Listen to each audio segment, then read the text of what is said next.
এই সৌদি আরবে আইছি টাকা পয়সা কামানির লাগি। শুনেন সৌদিরা আমাদের সাথে কি করে। কোম্পানির 8 ঘন্টা কাজ করে বাহিরে কাজ কাম করার উদ্দেশ্যে বাইরই, তো রাস্তার সাইডে দাঁড়ায় রয়েছি। এক সৌদি আইসে গাড়ি দা এগোতেছে কাজ করবে। আমি কইলাম যে কি কাজ? কয়টা শিক্ষা দিয়াম। শিক্ষা বলতে আপনার একটা বিল্ডিং এর একটা ফ্লোর আর কি, ফ্লোরের মধ্যে 3-4টে রুম থাকে, টয়লেট থাকে, কিচেন রুম থাকে, এগুলা ধুইব। পরে আমি কইলাম যে ধুয়ে দেম, কত দিবি? কয় তুই কত চাস? আমি কইলাম যে 150 টাকা দিবি, 150 রিয়াল দিবি। কয় না, 100 রিয়াল দেন। তার 20 টাকা দিস, 120 টাকা দিস। কয় চায়। তো আপনার সকাল 10টায় গেছি, কাজ কাম প্রায় শেষ, 1টা বাজে, আজান দিছে।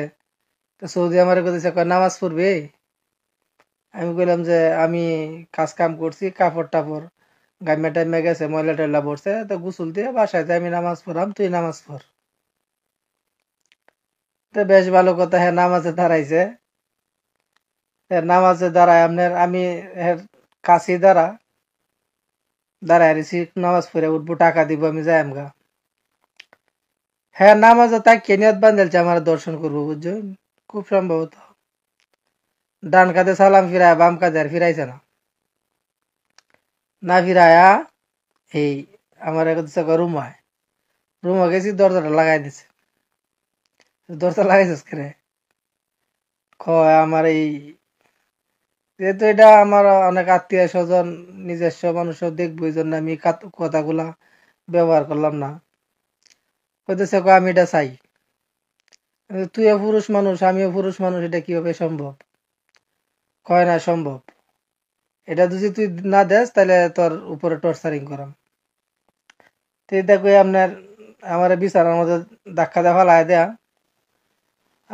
প্রায় 25 মিনিটের উপরে যাতাযাতি করছে। যাতাযাতি করিয়া টাইনে টইনে ফ্যান্ট আমার সাইডে দেয়া অর্ধেকটা চিরেই ফেলাইছে। পরে এক পর্যায়ে হেও তাবান হয়েছে, আমিও তাবান হয়েছি, কাহিল হয়ে গেছি। হ্যাঁ একটু জিরাইতেছে।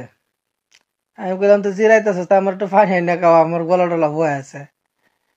পানি এনে খাওয়াইলে দিবি? আমি বললাম আচ্ছা দেম। তাড়াতাড়ি পানি লিয়ে তুই পানি খাইলি। পানি খাওয়াই পানি আনছে, কে পানি খাইছি, খয়াল্লা চোরা চোরা। আমি কই, কি দেখো চোরা চোরা? চোরা চোরা মানে তাড়াতাড়ি। কয়টা দি। আমি কই তা এটা আলাপ করিস না তুই, এটা গুণা হইব। তোরার দেশ আল্লাহর ঘর, স্বয়ং আল্লাহর ঘরে নবীজি জন্মগ্রহণ করছে, এইসব কথা কইস না, গুণা হইব, আল্লাহ তোর উপরে গজব দিব, নবী তোর উপরে নারাজ হইব। কয় কুল্লু নবর সেম সেম, নবী আর এরা বলে সেম সেম। আচ্ছা, পরে আপনার এই আমার খুব অনয় বিনয় করতেছে। পরে এক পর্যায়ে আমি একটু জারি মারতে যে আপনার কাপড় হ্যাঙ্গার করে যে এই জিআইদারের হ্যাঙ্গার, 8-10টা হ্যাঙ্গার হাতের মধ্যে বললা আমার 4-5টা বাড়ি মারছে। কেরে আমি এর লগে এই কাজ করি না। তার আগে গিয়ে আপনার আমিও একটু রাগ পাইছি। আমি বললাম, এই কুকুরের বাচ্চা, তুই কুকুর, তুই আমার উপরে আঘাত করছিস করে? তা না, আমি আঘাত করি না। যদি আমি আঘাত করি, হ্যাঁ হলো আশকারি, দেশের একটা ডিপার্টমেন্টের নাম আশকারি সৌদি আরবের। যদি পুলিশে কমপ্লেন করে, পুলিশ আমরার কথা শুনতো না। হ্যাঁ যা ডাকো, এটাই রাইট। আপনার এই হ্যাঙ্গার দিয়ে বাড়ি মারার পরে আমি এই কথা কইছি, কইলে পরে হ্যাঁ যায় রড আনছে, 3-4 ফুট লম্বা একটা রড আনিয়ে আমার আরো 3-4টে বাড়ি মারছে। দেখুনছে ভাই কি করতাম, সৌদি আরব আইসি টিয়া কামাইতাম, সৌদিরা নেয়া এই দর্শনের প্রস্তাব দেয়। ব্যাপারটা আপনারা চিন্তা ভাবনা করে দেখবেন। আর যারা নতুন আইবাইন সৌদি আরব, 8 ঘন্টা কোম্পানির কাম মরে বাইরে কাম কাজের দান্দায় ঘুরবাইন, তাদের তাদের উদ্দেশ্যে কই, টিয়া পয়সার লোভে সৌদিরা ডাকলে খালি কামও যাইন কিনা যে দেয়া দিব, দরজাটা আটকায়া পরে টেলাটা বুঝবাই।